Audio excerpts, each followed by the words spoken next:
Welcome back to Blood Bowl 2. I'm Kyle. And I'm Jay. And today we're going to talk about some undead teams. First team we're going to talk about today is an undead standard team. All right. There's a lot of good things I love about the Undead team, but one of the first things we got to look at over here is we get a free Necromancer. And it's necessary because anytime a player dies and he has strength less than 4, he comes back as a zombie.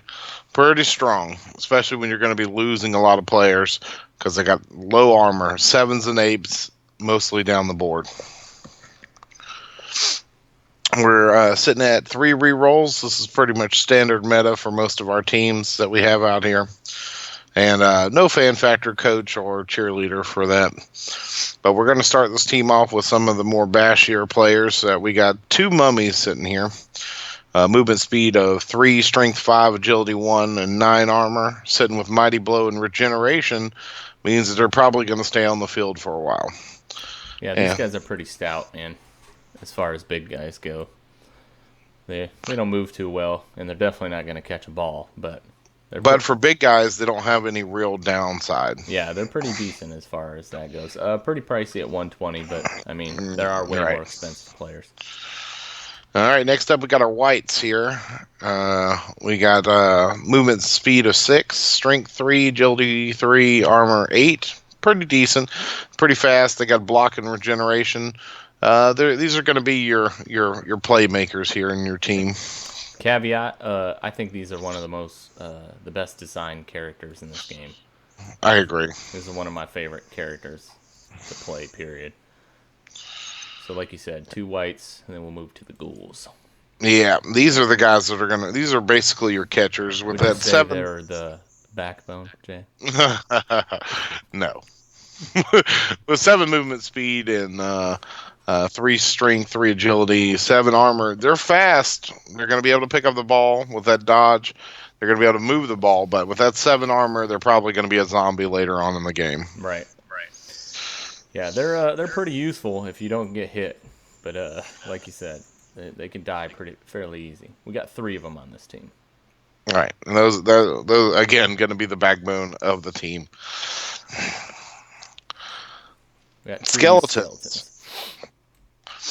All right, I prefer whenever I'm playing undead to run more skeletons than zombies because you can get zombies back by regenerating your dead players.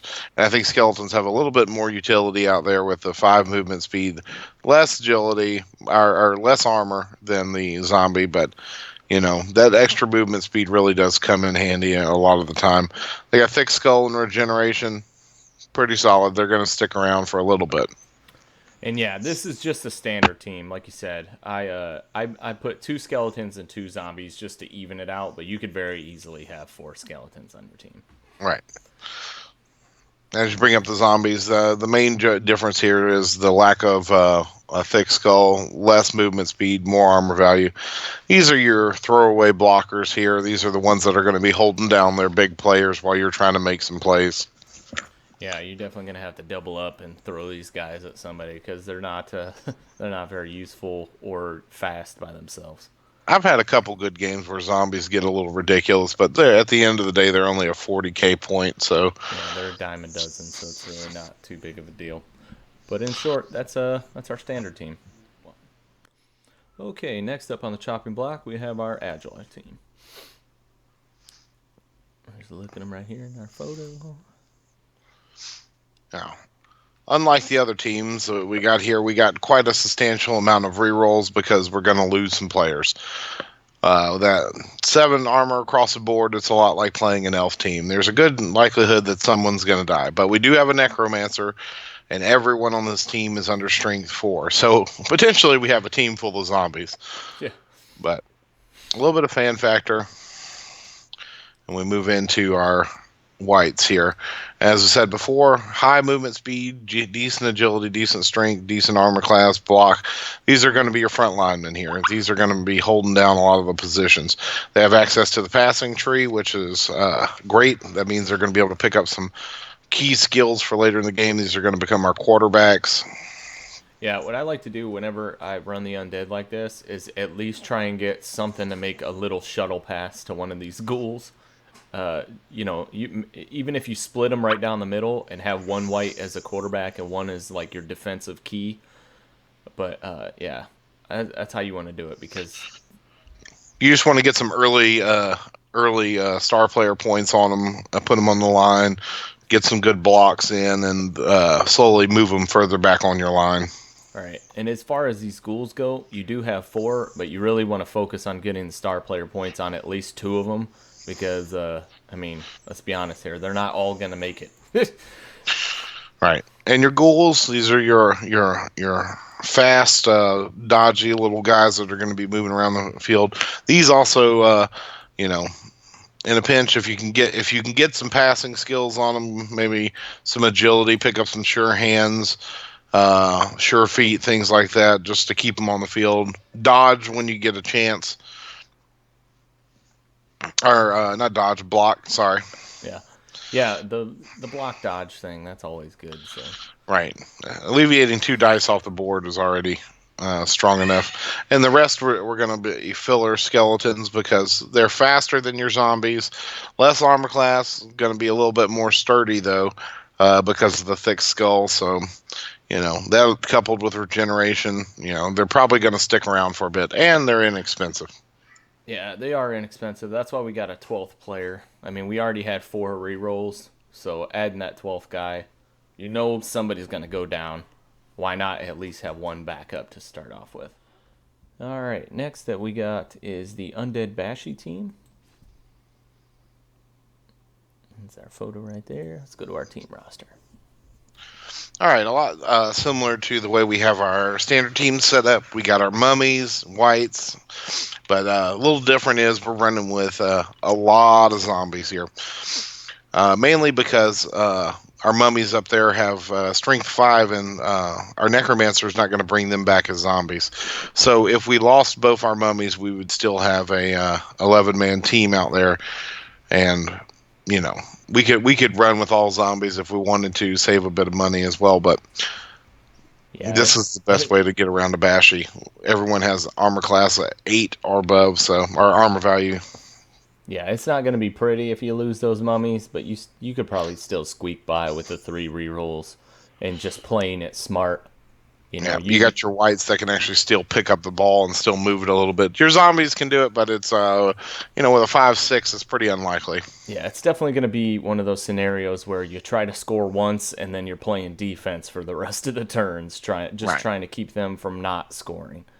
The more zombies you get with block, the better off you'll be. Yeah. The smartest thing to do with a team like this is to move the ball horizontally instead of up and down the field. Just waste turns if you're leading. Right.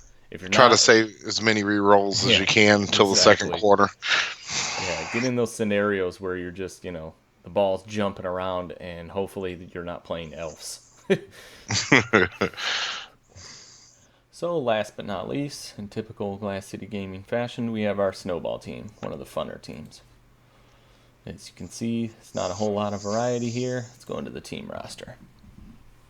All right, as usual with our Snowball teams, we always go with a fan factor of 9, simply because the crowd's going to love this team, and you should too, because it's going to be a lot of fun.